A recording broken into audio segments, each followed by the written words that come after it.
দেখতে দেখতে 7টা বসন্ত আমরা একসাথে কাটিয়ে ফেলেছি। আর আশা করছি যেন আগামী 70টা বসন্ত আমরা এইভাবে একসাথে কাটাতে পারি।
সোহাগে আদরে বাঁধা পড়ে আমি ভালোবেসে যাই, স্মৃতির সাগরে ডুবে গিয়ে আমি ভালোবেসে যাই। ভ্রমণের শেষে ফিরে এসো তুমি আগের মতো, কেউ বসে আছে তোমার অপেক্ষায়, আজ খানা ভরে আলো রেখা হয়ে ভালোবেসে যাই।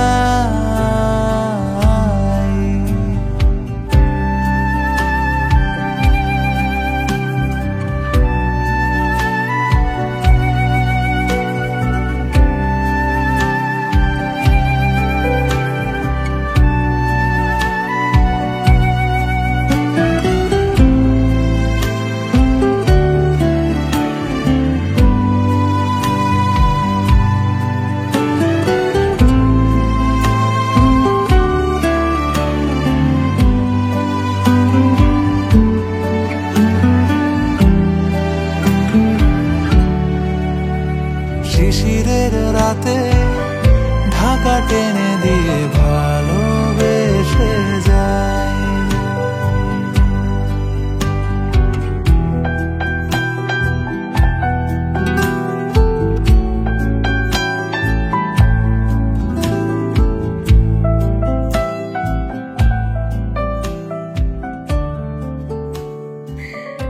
তো ওরা ফার্স্ট 2017 সালে আমাদের এখানে আসে, 2017 এপ্রিলে আই গেস না, এপ্রিলে প্রথমে মানে এপ্রিলে এখানে শিফট করে। তারপরে 2017 দুর্গাপুজোর সময় আমাদের প্রথম দেখা।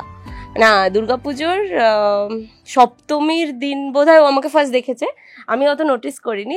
2007 সপ্তমীতে দেখার পরে আমাকে ফেসবুকে ফ্রেন্ড রিকোয়েস্ট পাঠিয়েছিল, কারণ তখন আমার মা হচ্ছে সে বছর দুর্গাপুজোর মহিলা পরিচালিত পুজো হয়েছিল, আর দুর্গাপুজোর সেক্রেটারি ছিল আমার মা।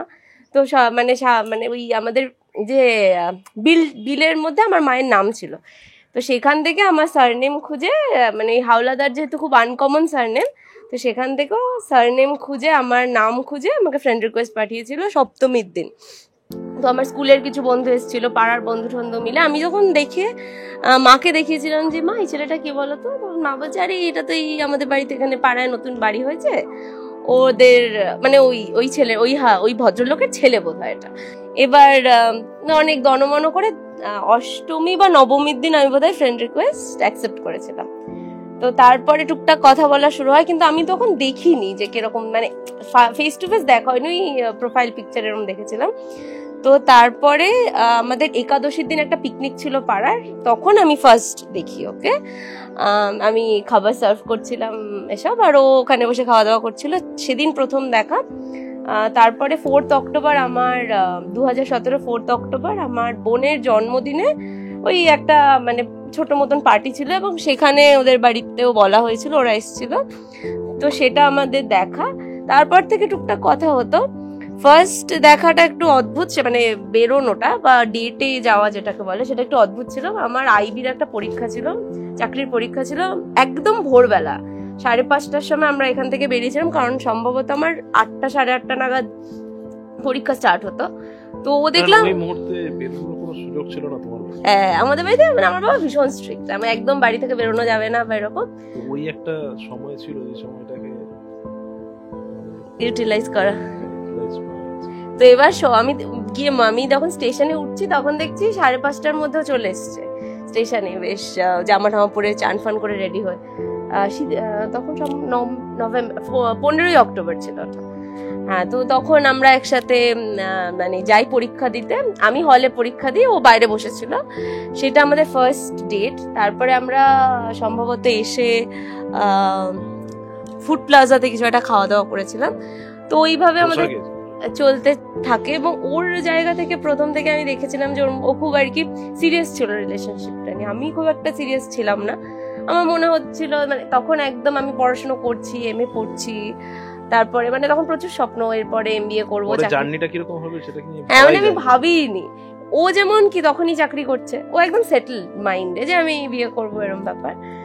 আমার মধ্যে ওটা একদম ছিল না, কিন্তু মানে ওর মধ্যে আমি অদ্ভুত একটা লেগে থাকা দেখেছি, যে ও খুব লেগেছিল, যে কথা বলা, রোজ দেখা করা, এইভাবে হয়তো সম্পর্কটা অনেক বেশি গ্রো করে। কারণ আমি যেরকম একটু ফ্রিকল মাইন্ডের, আমি হয়তো হ্যাঁ ঠিক আছে এখন আছে, পরে আবার হয়তো মানে ব্রেকআপ হয়ে যেতে পারে, বা হয়তো আমি মুভ অন করে যেতে পারি, কিন্তু ও খুব লেগেছিল পুরো সম্পর্কে। এবং স্লোলি যখন জেনারেলি যে কোনো সম্পর্কে যেটা দেখা যায় যে ছেলেরা চাকরি পেয়ে গেলে মেয়েরা চট করে বিয়ে করে নেয়, বা মেয়েদের চাকরি করার ব্যাপারটা এখনো মানে অতটা সিরিয়াসলি নেওয়া হয় না। এবার আমার ক্ষেত্রে আমি খুব সিরিয়াস ছিলাম যে আমি আগে চাকরি পাবো, তারপরে আমি বিয়ে করবো। এবং ও অলরেডি সেটেলড, ও অলরেডি একটা ভালো চাকরি করে, ও কিন্তু পুরো ফেজটা প্রায় 6 বছর অপেক্ষা করে আমি MBA কমপ্লিট করি। আমার ক্যাম্পাসিং এর পিরিয়ডটা খুব সাপোর্ট করেছিল তখন, মানে যেহেতু কোভিড পিরিয়ডে আমাদের ক্যাম্পাসিং হচ্ছিল না, তো তখন ওকে আমি দেখেছি যে খুব থ্রু আউট আমাকে মোটিভেট করার চেষ্টা করেছে, না হবে, নিশ্চয়ই হয়ে যাবে এই ব্যাপারটা। এবং স্লোলি আমি যখন চাকরি জয়েন করি, আমি তখন ফার্স্টে প্রথমেই আমার হায়দ্রাবাদেই পোস্টিং ছিল, কিন্তু কোভিডের জন্য আমি বাড়ি থেকে কাজ করি, তো তখন অনেক দেখতাম সাপোর্ট করছে, মানে খুব সিরিয়াসলি যে না তোমার অফিস এই সময় অফিস আছে, এই সময় বেরোনো যাবে না। বা আমি দেখেছি যে ও খুব ও কোনোদিনও এটাকে নেগলেক্ট করে নিয়ে আছে, তুমি ওয়ার্ক ফ্রম হোম করছো, ঠিক আছে আমি ফাঁকি দেওয়া যায় বা এরকম কিছু। তো ওই জায়গা থেকে আমি খুব সাপোর্টিভ দেখেছি। তারপরে যখন আমি হায়দ্রাবাদে মুভ করি, তখন ডেফিনেটলি একটা খুব টাফ পিরিয়ড, কারণ আমরা একদম নেবার্স, মানে আমাদের 1 মিনিটেরও ডিস্টেন্স নয়, যেহেতু বাড়ি রোজ দেখা হতো আমাদের, ও আমাদের বাড়ি আসতো।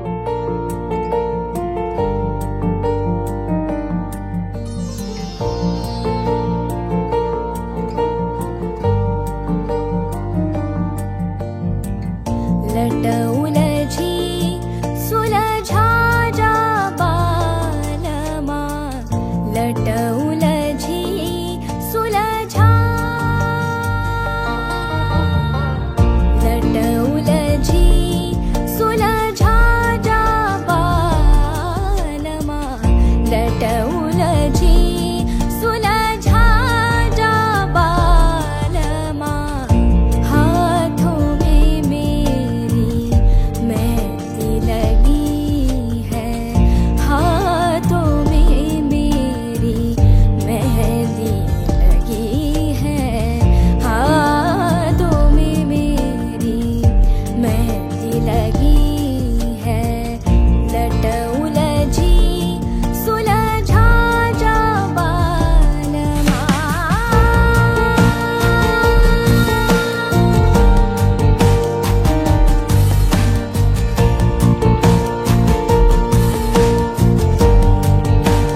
শুধু তোমারই কথায় নিমেষে সব হারাই, একলারা তো তোমাকে খুঁজে যায়, ভাবনা হারিয়ে যায় দু চোখের সীমানায়, অক্লান্ত মন তোমাকে পেতে চায়।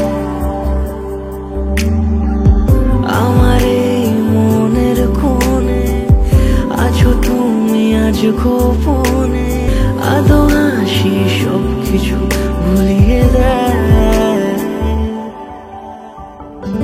তোমার কথায়, তোমার কথায়, তোমার কথায়, তোমার কথায়, তোমার কথায়, তোমার কথায়, তোমার কথায়, তোমার কথায়।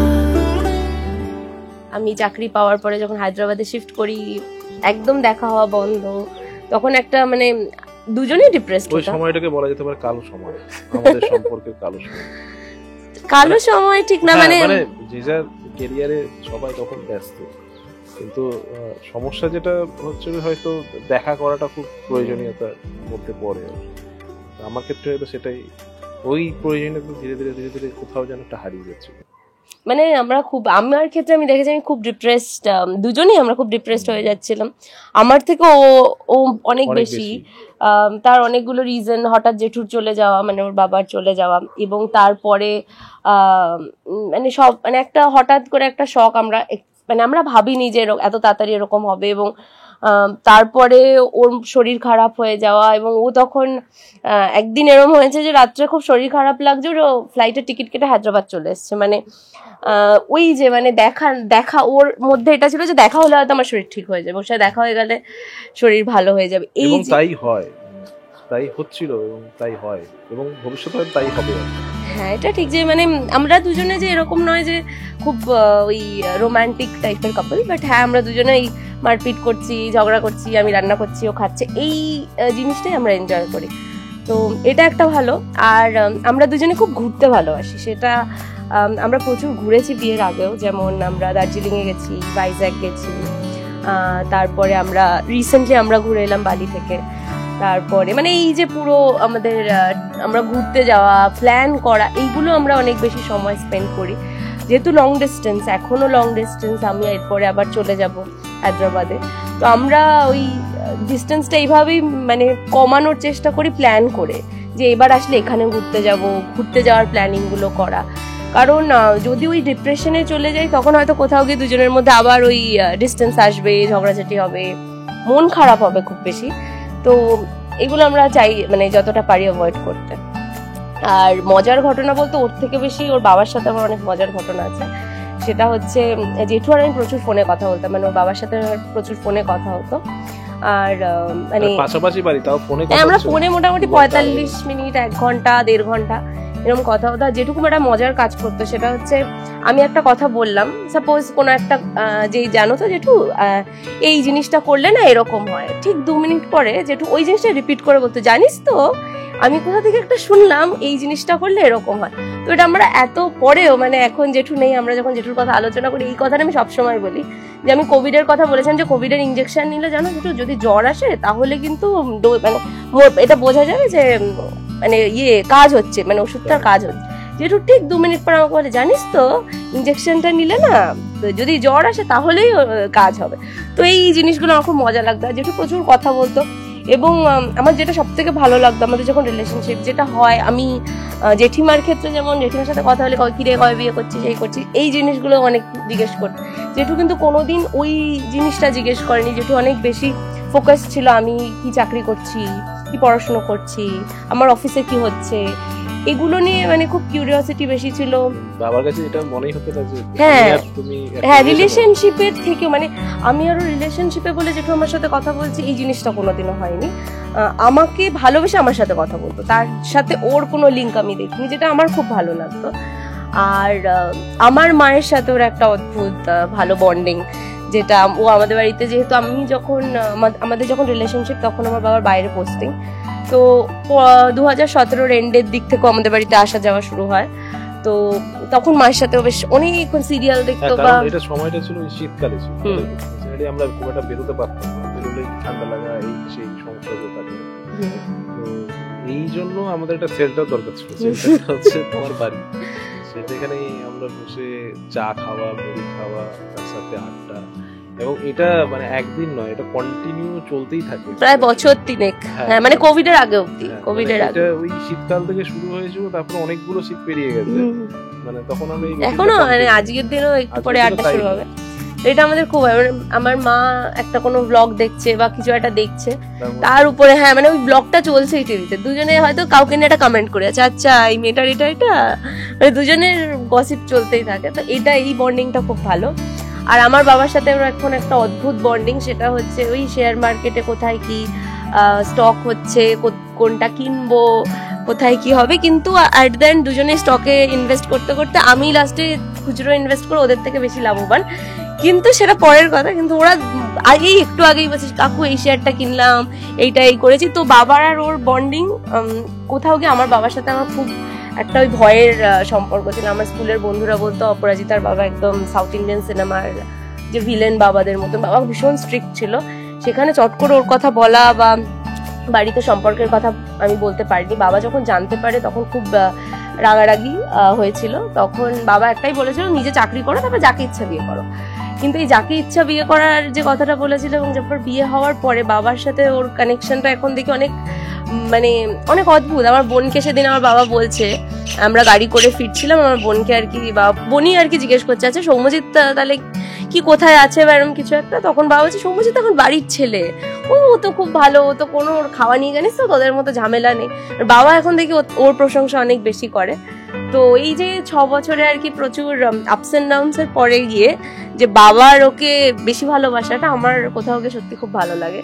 এবং দুজনে গল্প করে, এই যে দুজনের ফোন একসাথে খারাপ হয়েছে, ফোন কিনবে, এই সব ব্যাপারগুলো অনেক বেশি ভালো। তবে মায়ের সাথে ওর বন্ডিংটা অনেক বেশি বাবার থেকে, যেহেতু বাবার সাথে এখনো আর কি ওই আর কি বরফ গলছে, মায়ের সাথে এখনো পুরোপুরি মানে খুবই বন্ডিং বেশি। যেমন ওর বাবার সাথে আমার বন্ডিংটা অনেক বেশি ছিল।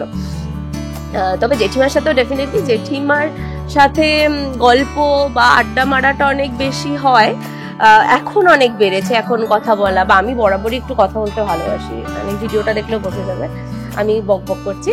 তো জেঠিমার সাথে আমি গল্প করি, তবে জেঠুর সাথে যেন কমফর্ট লেভেলটা একটু অদ্ভুত একদম অন্যরকম ছিল। মানে ফোনে কথা বলা ঘন্টার পর ঘন্টা, মানে মনেই হতো না আমরা মানে কখন পলিটিক্স থেকে খাবার থেকে পাড়ার ঝামেলা, সেখান থেকে আমার পড়াশুনো, সৌম্যজিতের পড়াশুনো, কোথায় যে পৌঁছে যেতাম এই 1.5-2 ঘন্টা গল্প করে, সেটা মানে সময় এরম চলে যেত।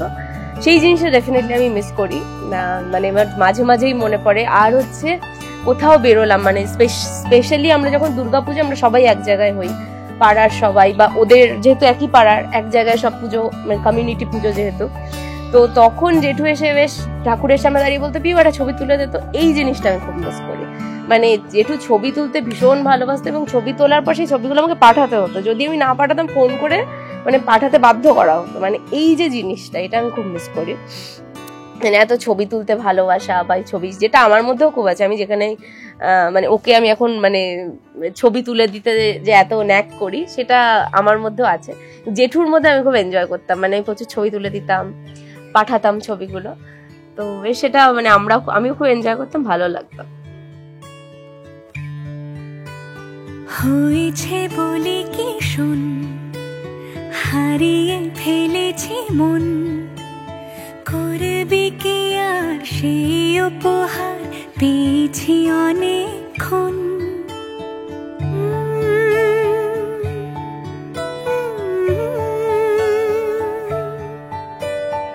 একে একে হলে দুই, চাই না আর কিছুই, আমাদের যেন ঘিরে ঘিরে রাখে শালমহলের বন। তুই ভোর হয়ে আয় আমার ভাঙাতে ঘুম, তুই রাত হয়ে যা আমার পারানি ঝুম। ভালোবাসাবাসি কাছে আসাসি চাই যা করেছে মন ভালোবাসাবাসি কাছে আসাসি চাই যা করেছে মন আমার বাগানে আয় ভরে দেব জোছনায় আমি জল হয়ে ভেজাবই তোকে চাইলে সারা জীবন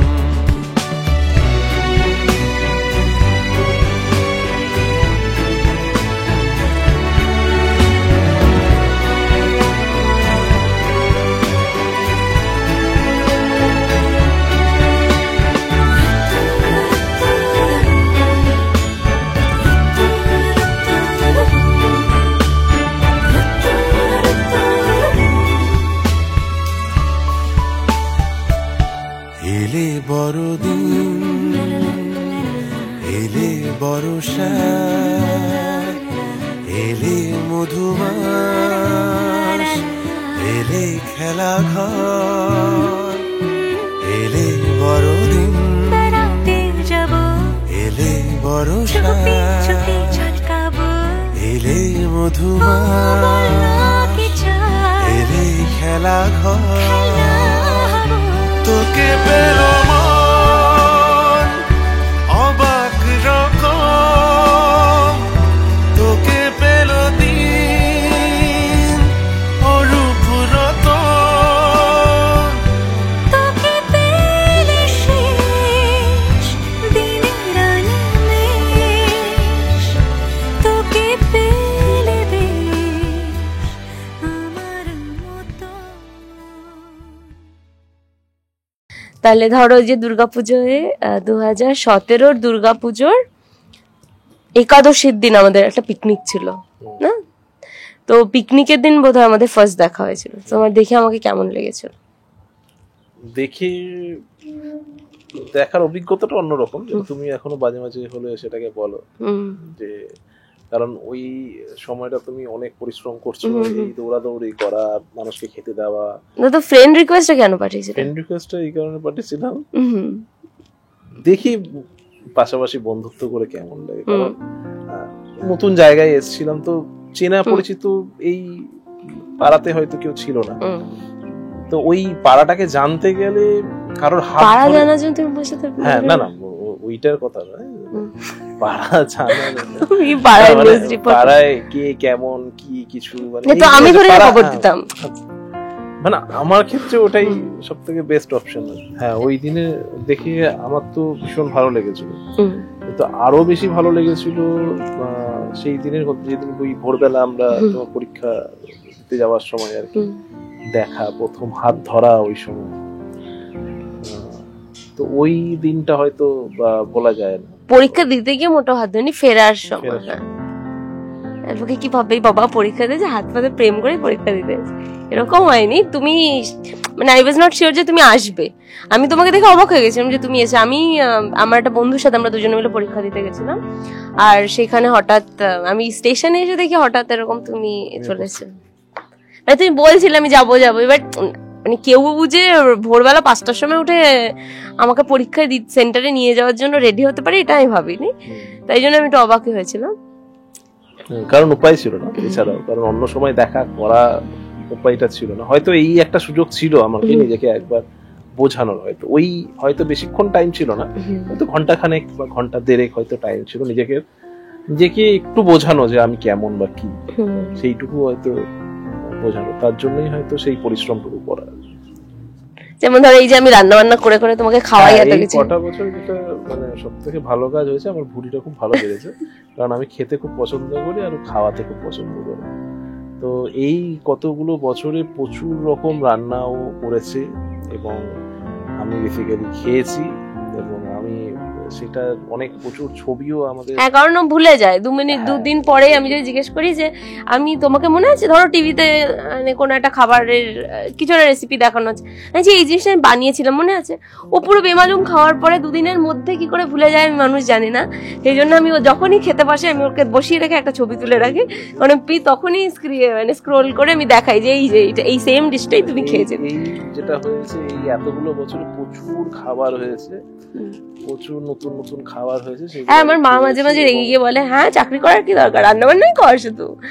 তো মানে তখন আমার মনে আছে যখন প্রথম তখন আমি চাকরি করি না, তখন আমি পড়াশোনা করছি, এবং আমার বাড়িতে এই ব্যাপারটা খুব স্ট্রিক্ট যে চাকরি পেতে হবে, রান্নাঘরে ঢুকলে হবে না। আমার বাবা যেমন ছোটবেলা থেকে যে ওই শাড়ি পরা বা খুব সাজগোজ করা বা ওই রান্না বান্না করা, এই জিনিসগুলো আমার বাবা খুব একটা মানে অ্যাপ্রিসিয়েট করতো না। আমার বাবার বক্তব্য, বাড়িতে আছে পড়াশোনা করো, পড়াশোনার ফাঁকে যদি কিছু করতে হয় তুমি অন্য কিছু করো, ছবি আঁকো, নাচ করো, ওই রান্না বান্না করা বা ইয়ে করা, এই জিনিসগুলোকে অ্যাপ্রিসিয়েট করা হয়নি সেভাবে। তো সেই জন্য মানে বাড়িতেও আর কি রান্না বান্না করাটাকে খুব মানে যেহেতু যে জিনিসটা বাড়ি থেকে আটকানো হয় না, মানুষের সেটার প্রতি ন্যাক খুব বাড়ে। আর আমারও রান্নার প্রতি খুব আগ্রহ। এবং প্রথমে আমাদের পাশের বাড়ির একজন দাদু ছিল, আমি ওই দাদুকে খাওয়াতাম, আমাকে পড়াতে আসতো এবং আমি তাকে রান্না করে খাওয়াতাম। তারপরে গিনিপিগ হচ্ছে ও। আমি বিভিন্ন কিছু রান্না করি এবং করে খারাপ হলে ওকেই খেতে হয়, ভালো হলে ওকেই খেতে হয়। তো এটা আমি খুব একজন ভালো গিনিপিগ পেয়েছি, যাকে আমি প্রচুর রান্না বান্না করে খাওয়াই। হ্যাঁ, যদিও সেটা পরে ভুলে যায়, খারাপ রান্নাগুলো ঠিক মনে থাকে, এই জিনিসটা খারাপ হয়েছিল, কিন্তু ভালোগুলো ছবি না দিলে ভালোগুলো আর মনে থাকে, অবশ্যই মনে থাকে, সেগুলো কেন থাকবে। বাট বেশি ছবি তোলার প্রয়োজনীয়তাটা হয়ে ওঠে, কারণ মানে ভুলে ব্যাক খাওয়া হয় তো, মানে এত খাওয়া হয় পর তো মনে থাকার জায়গাটা হয়তো কোথাও একটা কি কম হয়ে যায়। তো মানে মনে হয় যেন কালকেই খাবো তো আবার একটা কিছু নতুন, মানে ওই মানে অভাবটা অনুভব করা যায় না, যেটা যে আজকে খেলাম হয়তো অনেক দিন পর খেতে হবে, তার জন্যই হয়তো ভুলে যাওয়া হয়।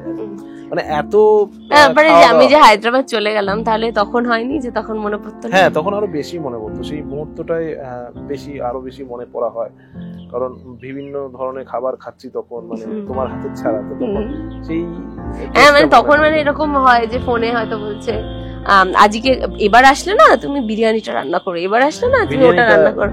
তো এই জিনিসগুলো আর কি ফোনে আমি অনেক আবদার শুনতে হয়, এবং বাড়ি এসে যথারীতি একটা দিনে মানে এরকম হয়তো একদিন বললো আজ, এরপরে না একদিন আলুর পরোটা করে দেবে, এরপরে একদিন বিরিয়ানি করবে, এরপরে মেথি চিকেন করবে। তো সেই রকম এসে সেরকম রান্না করা হয়, মানে এই ফেজটা এখন চলছে। তারপরে আমি যখন চলে যাবো আবারও লিস্ট বানাবে, সেগুলো আবার রান্না করবে।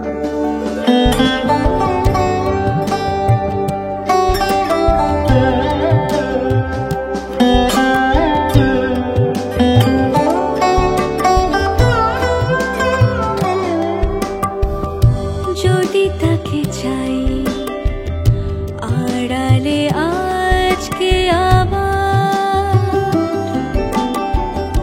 দু চোখে হারাই কি উপায় ফিরে পাবার, আরো কাছে এলে কি যে হতে পারে, তবু দূরে গেলে ব্যথা কেন বাড়ে, স্বপ্নে মিশে একাকার যদি তাকে চাই আড়ালে আজকে আবার, দু চোখে হারাই কি উপায় ফিরে পাবার।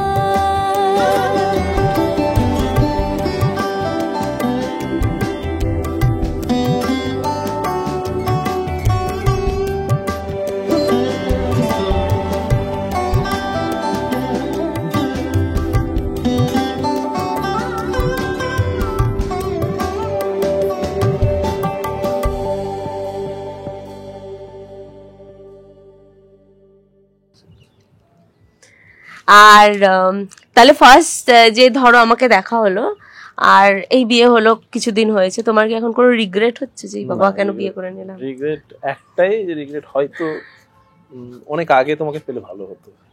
না, ভাগ্যিস পাইনি।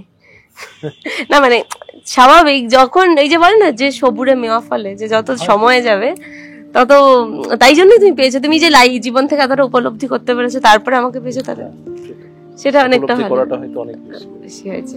আরো হয়তো জীবনে হয়তো আরো হবে। তবে একটা জিনিস আমি ওর মধ্যে খুব ভালো দেখি, সেটা হচ্ছে যেহেতু 6 বছর রিলেশনশিপ, তো এখন যেটা হচ্ছে ওরা আমার বেশিরভাগ কমন ফ্রেন্ডস হয়ে গেছে।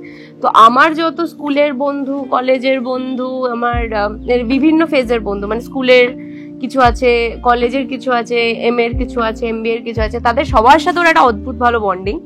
তাদের বেশিরভাগের জন্য ও এখন ছেলে খুঁজছে, তাদের সাথে আমি দেখছি মানে আমার বন্ধুর থেকে বেশি আমার কলেজের বন্ধুদের সাথে তার চ্যাট চলছে, সে আমার কোন দাদার সাথে তাকে প্রেম করাবে, মানে এরকম মানে তাদের সাথে গল্প করা। তো আমার ওই জায়গা থেকে কোনোদিন ওই আনকমফোর্টেবল হয়নি যে আমার বন্ধুদের সাথে আমি বেরোবো, ওকে নিয়ে যাব। তো আমার বেশিরভাগ এরমও হয়েছে, এতটাই আর কি ওরকম নয়। আমরা হয়তো 4-5 জন মেয়েরা বেরোচ্ছি, তার মধ্যে ওই একা ছিল হয়তো আমার সাথে বেরোচ্ছে। তো ওর ওই জিনিসটা তৈরি, ও আবার তাদের সাথে খুব ভালো বন্ডিং করে নিয়েছে, তাদের সাথে ঘুরছে, মানে আনন্দ করছে। তো এই জিনিসটা আমরা খুব এনজয় করি। আমরা অনেক বেরিয়েছি বা আশেপাশে ঘুরতে গেছি, যেখানে হয়তো শুধু আমরা মেয়েরা গেছি, ও আমার সাথে গেছে। আর ও মানে পজেসিভ বলবো না, বাট ওই হয় না যে ও আমার পিছনে পিছনে সারাক্ষণ। আমি যেখানে মানে ওর কোনো এই জিনিসটা নেই, বাবা কোনো ছেলে নেই আমি একা একা যাবো, ওর মধ্যে ওই ব্যাপারটা নেই। ও চলে গেছে তার সাথে আরামে গিয়ে আমাদের সাথে বেশ আমাদের সাথে মিলেমিশে বেশ একসাথে গল্প করছে, আমরা শপিং করছি, ও বেশ পিছন পিছন আছে। তো ওই জিনিসগুলো ওর মধ্যে খুব বেশি, এটা সবসময় ছিল, খুব বেশি যে ভালো লাগে। আমি সময়টা এনজয় করি।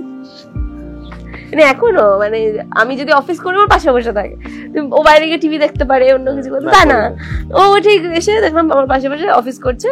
বাট ওর মধ্যে একটা খুব বাজে কোয়ালিটি আছে, সেটা হচ্ছে ওই গেম খেলা, মানে নয় পাবজি নয় আরো হাবিজাবি কি সব, সেই কন্টিনিউয়াস গেম খেলে। এটা যদি কমে যায় তাহলে ওর মধ্যে বাকি সবই ভালো। বড় হবে যখন, হ্যাঁ।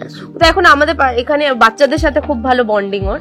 আমাদের হ্যাঁ, পাশেরই একটা বাচ্চা আর কি আগের দিন ওকে জিজ্ঞেস করেছে যে তুমি স্কুল থেকে ফিরছো এখন, তোমার দিদিমণি না স্যার ছেড়ে দিলা,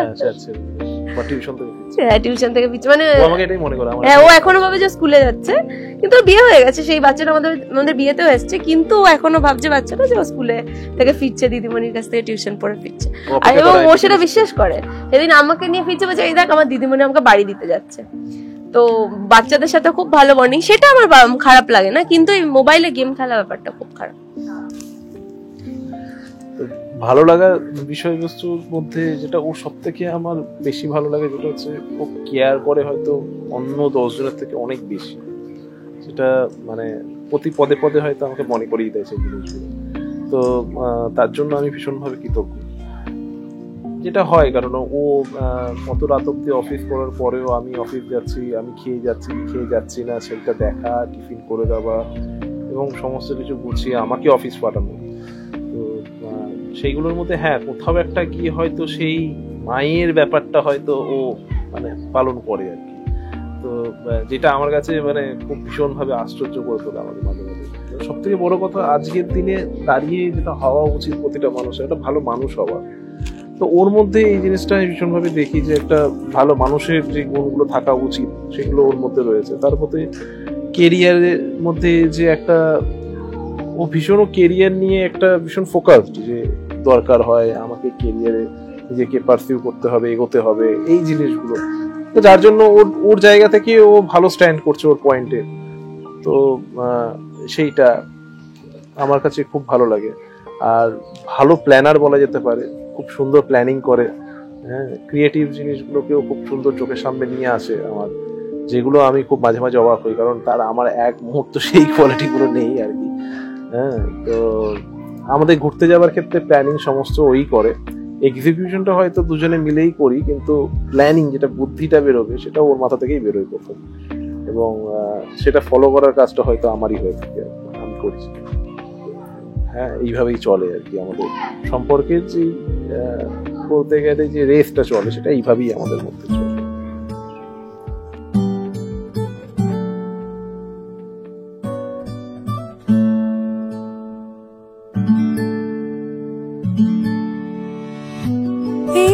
सखी मोरे पिया घर आए, तेरी सखी मोरे पिया घर आए, भाग लगे इस आंगन को,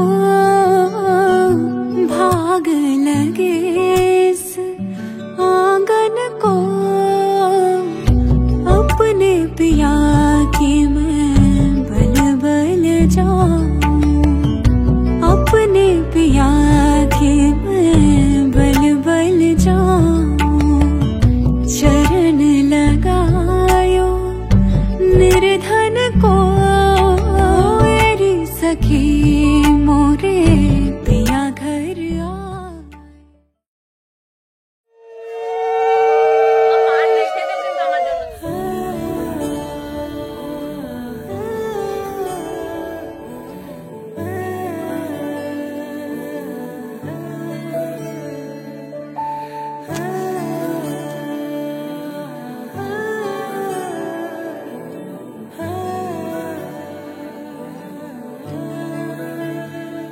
ফাগুন হাওয়ায় হাওয়ায় করেছি যে দান, তোমার হাওয়ায় হাওয়ায় করেছি যে দান।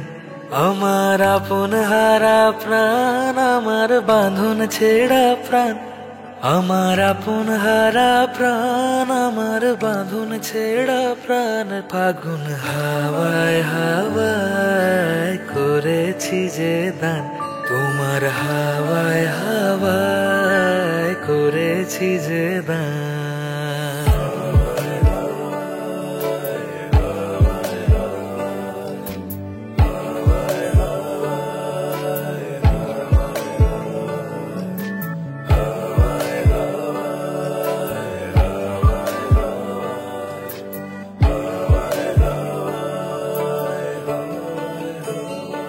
তোমার অশোকে কিংসুকে অলক্ষ রং লাগলো আমার অকারণের সুখে। তোমার অশোকে কিংসুকে অলক্ষ রং লাগলো আমার অকারণের সুখে। তোমার ঝড়ের দোলে মুড়মুড়িয়া উঠে আমার দুঃখ রাতের গান।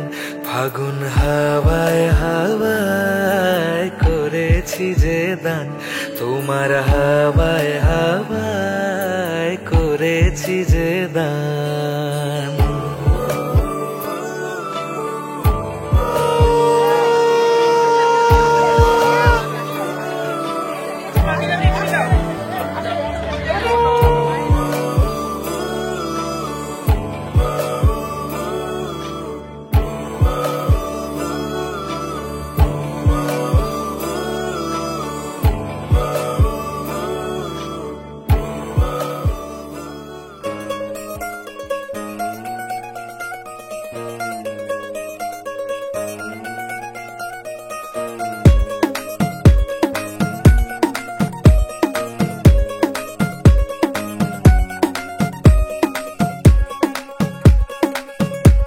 नवराई माझी लाडाची ग, आवड हिला चंद्राची चंद्राची ग।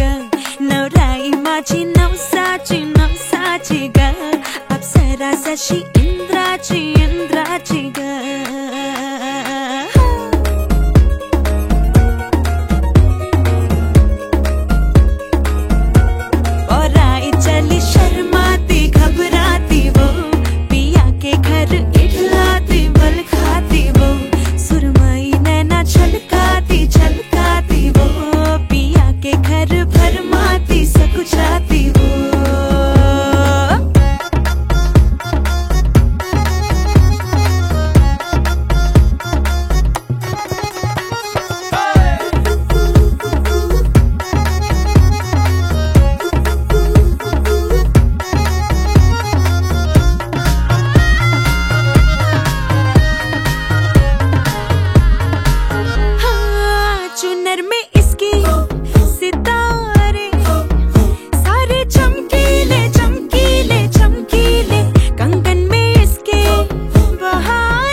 তো জেঠিমা প্রথম থেকে খুব এক্সাইটেড ছিল বিয়ে নিয়ে, এবং যতবার আমি ওদের বাড়িতে গেছিলাম, যখন জেঠিমার সাথে মোট কথা দেখা হয়েছে তখন বিয়ে কবে হবে ব্যাপারগুলো খুব বলতো জেঠিমা। আমার বাড়িতে মানে সারপ্রাইজিংলি অপোজিট ছিল, মানে যেরকম জেনারেলি যেরকম হয়ে থাকে যে মেয়েদের বাড়িতে খুব বিয়ের জন্য তোড়জোড় বা চাপ দেওয়া থাকে, আমার বাড়িতে একটুখানি গা ছাড়া ভাবছিল। এবং আমার বাড়ি থেকে যেহেতু আমি চাকরি করার চেষ্টা করছি, মানে আমার বাড়িতে ওই ব্যাপারটা খুব স্ট্রিক্ট ছিল যে আগে চাকরি করো তারপরে বিয়ে, যেটার জন্য আমি খুব থ্যাঙ্কফুল আজকের দিনে দাঁড়িয়ে।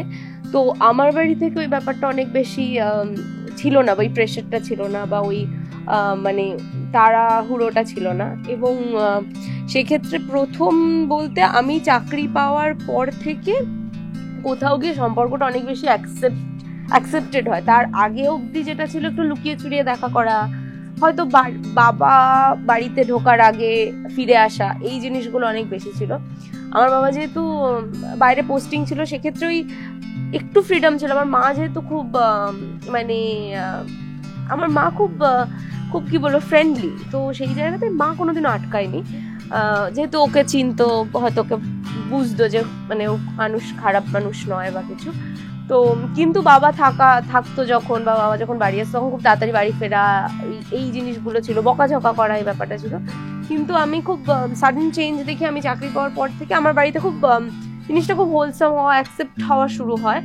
এবং তারপরে হঠাৎ এর মধ্যে যেহেতু 2022-এ জেঠু হঠাৎ চলে যান, এবং ওই সময়টা তারপরেও আমাদের বাড়িতে আসা, হয়তো তখন ওই যে বিয়ের ও আমাদের বাড়িতে আসে একদিন রাত্রিবেলা, তখন আর কি যেটা হয় যে জেঠু চলে যাওয়ার জন্য ওর মধ্যে অনেক রকম আপস অ্যান্ড ডাউনস প্রত্যেকের মধ্যে হবে, এটা খুব ন্যাচারাল জায়গা। এবং ওর সেক্ষেত্রে শরীরের বিভিন্ন প্রবলেম হয়, মানে একটু প্রেশার বাড়া, এবং এই অ্যাংজাইটিস বা ডিপ্রেশন এগুলো হয়।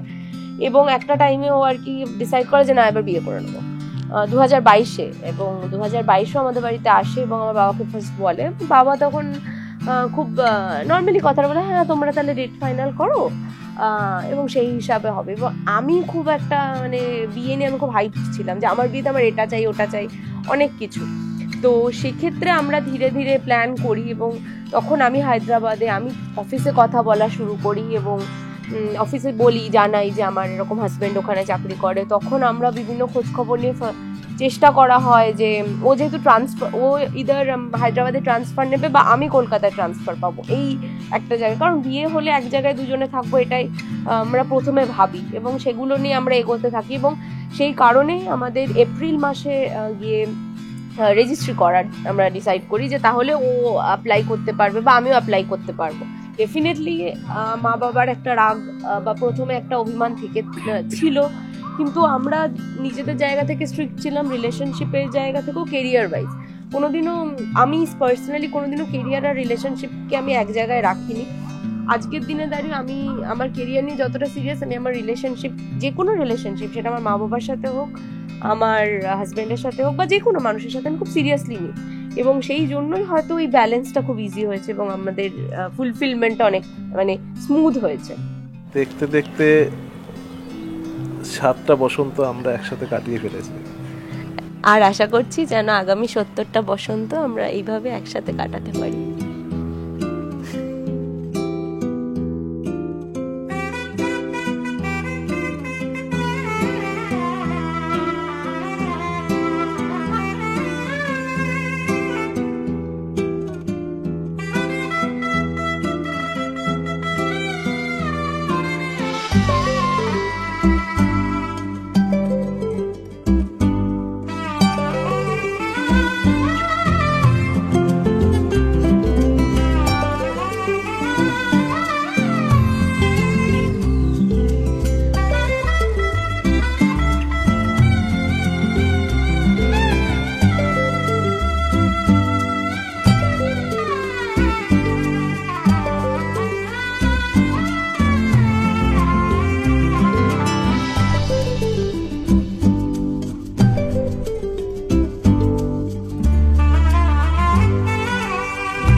এসো হে পরমতর সুন্দর এসো হে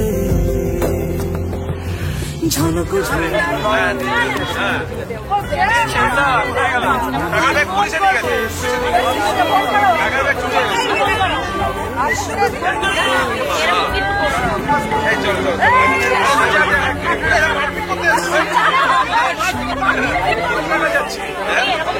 সেটেলমেন্ট নেই দাও দাও করছে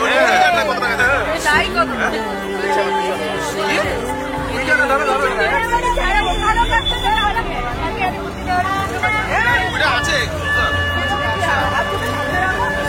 আরে খুঁজবো না এই তো আমি ওর কাছ থেকে আরে 30 টাকা বকশিশ 30 টাকা বকশিশ আরে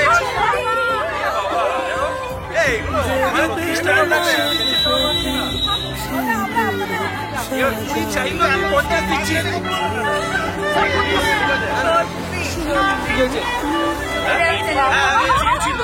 আমরা 50 দিচ্ছি আচ্ছা কি বলছি দিচ্ছি না 1 টাকা লাগবে কেউ কিছু দেয় না 11 টাকা লাগবে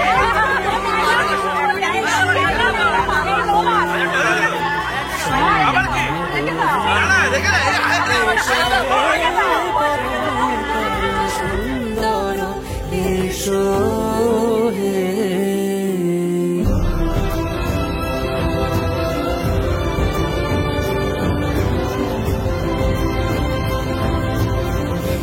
সমারোহে এসো হে পরমতর সুন্দর এসো হে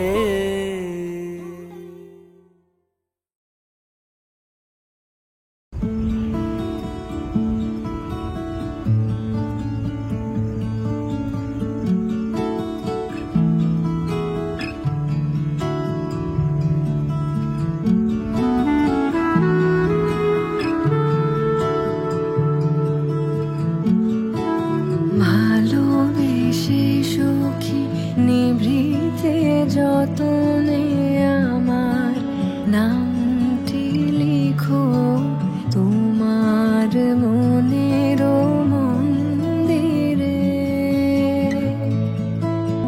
আমার পরাণে যে গান বাজিছে তাহার তালটি শিখো তোমার চরণ মঞ্জিরে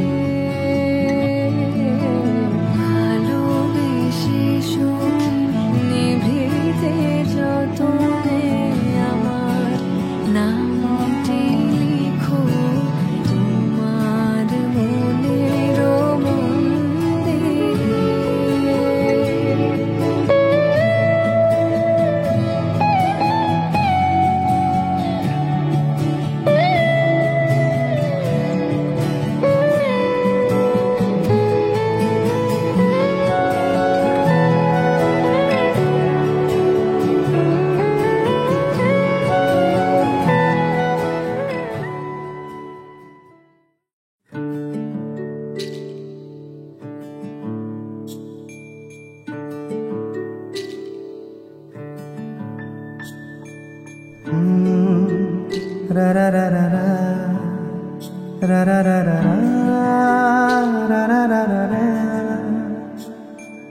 তোমাকেই ভালো লেগেছে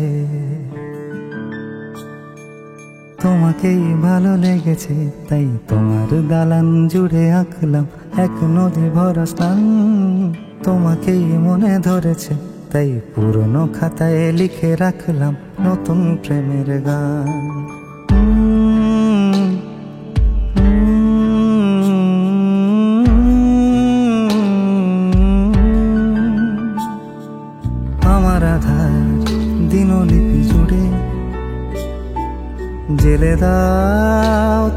তুমি আলো,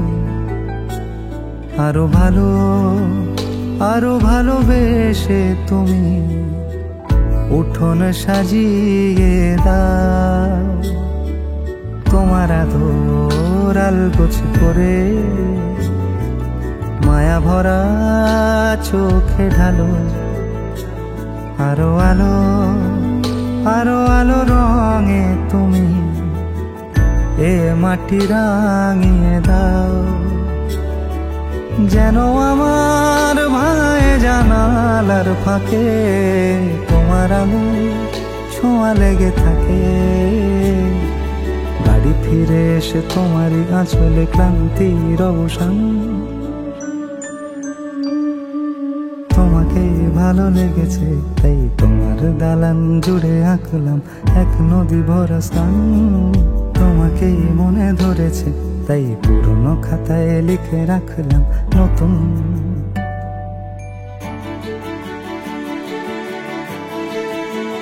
প্রেমের গান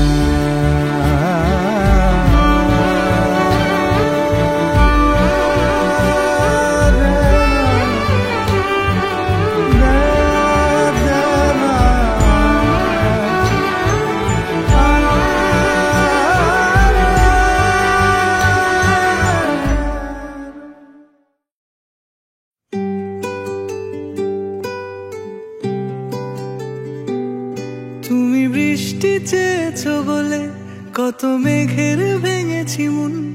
আমি নিজের বলতে তোমায় চেয়েছি।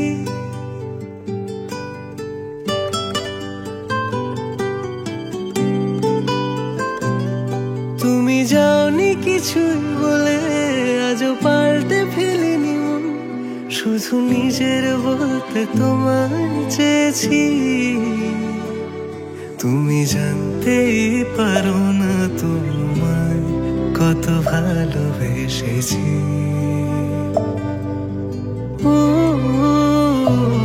তুমি জানতেই পারো না তোমায় কত ভালোবেসেছি।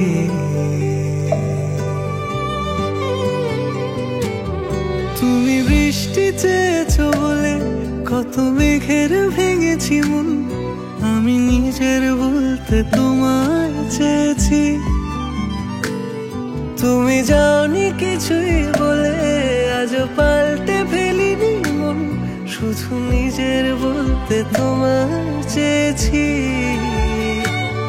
তুমি জানতেই পারো না তোমায় কত ভালোবেসেছি।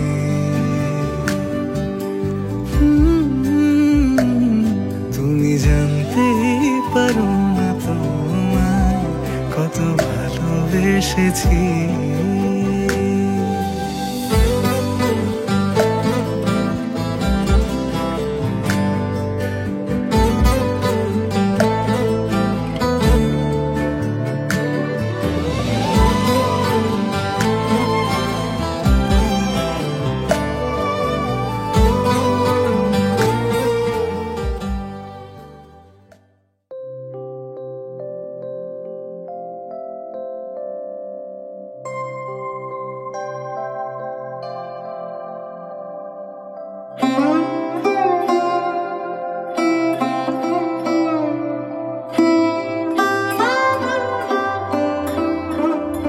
সুখী ভাবনা কাহারে বলে, সুখী যাতনা কাহারে বলে। তোমরা যে বলো দিবস রজনী ভালোবাসা ভালোবাসা। সুখী ভালোবাসা কারে কয়, সে কি কেবলি যাতনাময়। সে কি কেবলি চোখের জল, সে কি কেবলি দুঃখের শ্বাস। লোকে কবে করে কি সুখের তরে এমন দুঃখের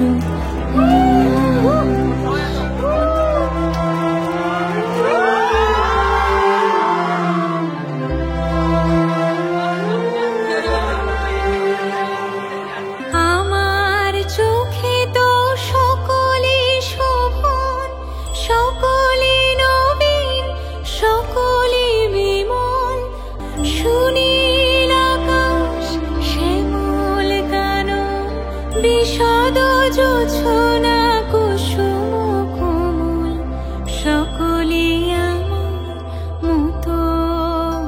তারা কেবলি হাসে কেবলি গায়, হাসিয়া খেলিয়া মরিতে চায়।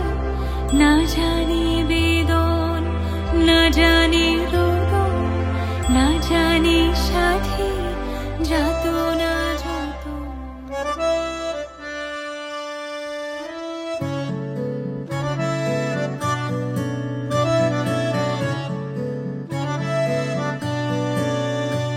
न हो के भी करीब तू हमेशा पास था, कि 100 जन्म भी देखता मैं तेरा रास्ता।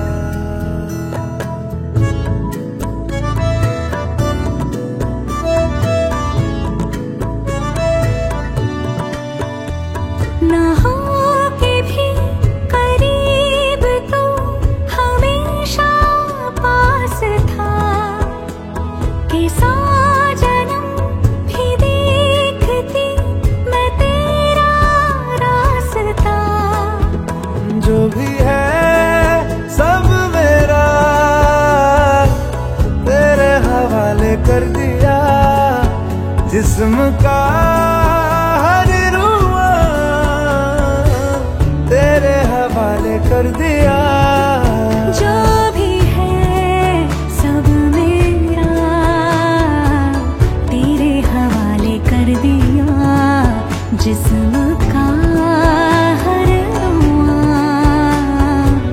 तेरे हवाले कर दिया।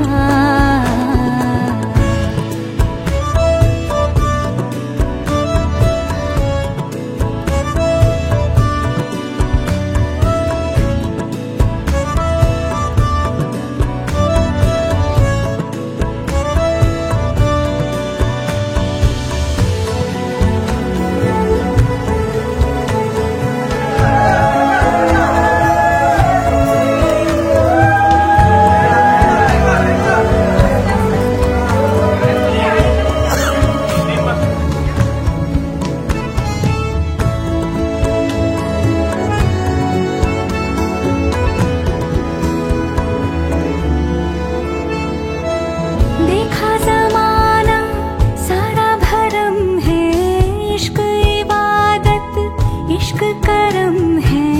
मेरा ठिकाना तेरी ही दहलीज है। ओ,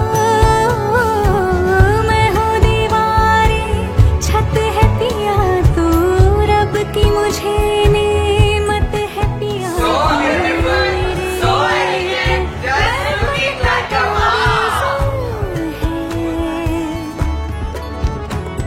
जरा कभी मेरी नजर से खुद को देख भी, है चाँद में भी दाग पर न तुझ में एक भी।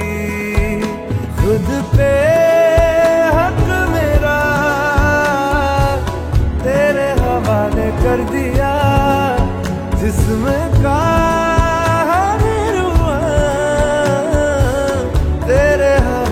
कर दिया। जो भी है सब मेरा तेरे हवाले कर दिया, जिस्म का हर रुआ तेरे हवाले कर दिया।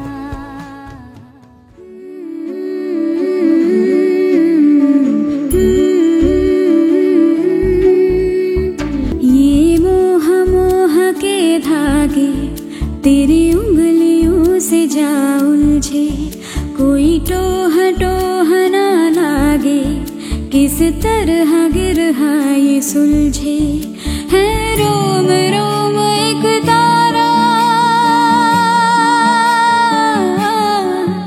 है रोम रोम एक तारा, जो बादलों में से गुजरे। ये मोह मोह के धागे तेरी उंगलियों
তুমি আমার, আমি তোমার ভাগ্যপ্রদ তাই। বাহ বাহ হ্যাঁ, বাহ, বাহ। বাহ, সবাই এটাই ঠিক আছে, এটাই ঠিক আছে। মন করে নিরে একটি পাখি সাথীরে কাছে তার নেগো ডাকি যেমন করে সে ভালোবাসে ওই তাহার মতো তুমি আমায় খুব ভালোবাসো না তো বলির কথা শুনে বকুল হাসি ওই তাহার মতো তুমি আমার কথা শুনে হাসো না তো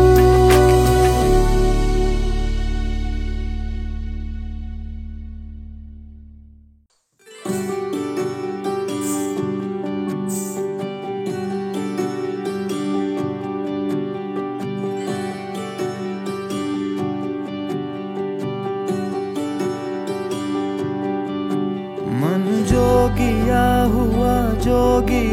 हुआ रे रंग लागा मुझको यार गेरुआ एक चेहरे में बसा ये जहां है सारा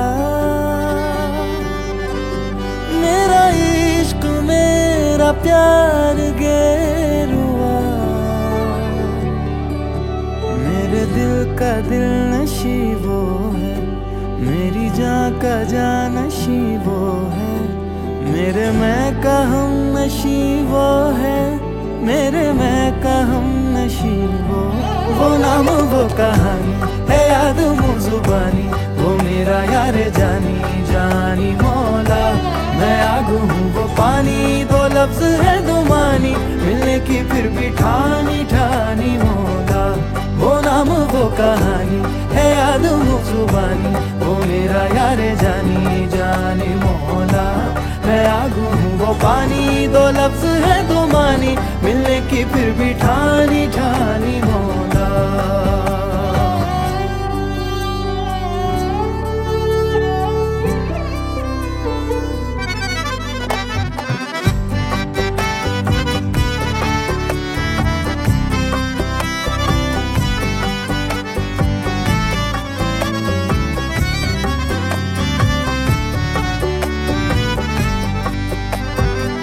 दरिया दरिया उसकी लहरें और साहिल सा हूँ मैं हवा हूँ वो है खुशबू उसमें शामिल सा हूँ मैं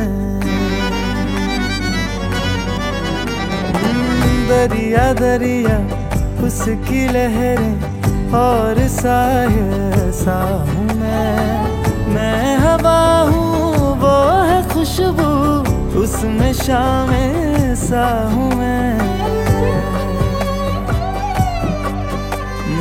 उसमें शाम के सूरजों सा उतरा वो चमके धार धार गेरुआ एक चेहरे में बसा ये जहां है सारा मेरा इश्क मेरा प्यार गेरुआ मेरे दिल का दिल नशी वो है मेरी जान का जान नशी वो है मेरे मैं का हम नशी वो है मेरे मैं का हम नशी वो नाम वो कहानी है याद मुझ जुबानी वो मेरा यार जानी जानी मौला मैं आग हूँ वो पानी दो लफ्ज है दो मानी मिलने की फिर भी ठानी ठानी मौला वो नाम वो कहानी है याद मुझ जुबानी वो मेरा यार जानी जानी मौला मैं आग हूँ वो पानी दो लफ्ज है दो मानी मिलने की फिर भी ठानी ठानी मौला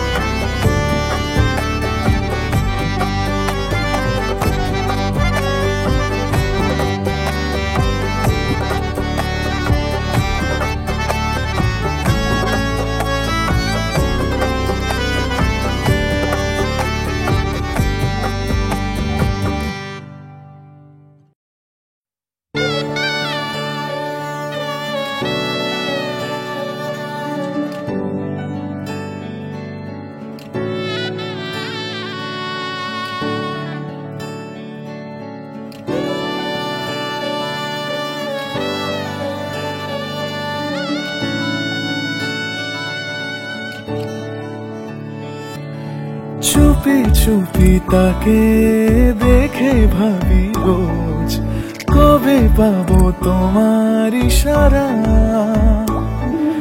ভেজা ভেজা ঘাসে বৃষ্টির আকাশে রাম ধনু রঙে ওড়ানা। দেখো আলো হয়ে আমি রই পাশে, চোখে হাত রেখে তোমারই পাশে। জানি জানি বাঁধনে বাঁধিব, জানি আঁখিতে বাঁধিব, আদরে যতনে তোমায় স্বপ্নে রাখিব। পৃথিবীতে বাঁধিব, জানি আঁখিতে বাঁধিব, কাজলে কাজলে রাখিব।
ভাসিয়ে তো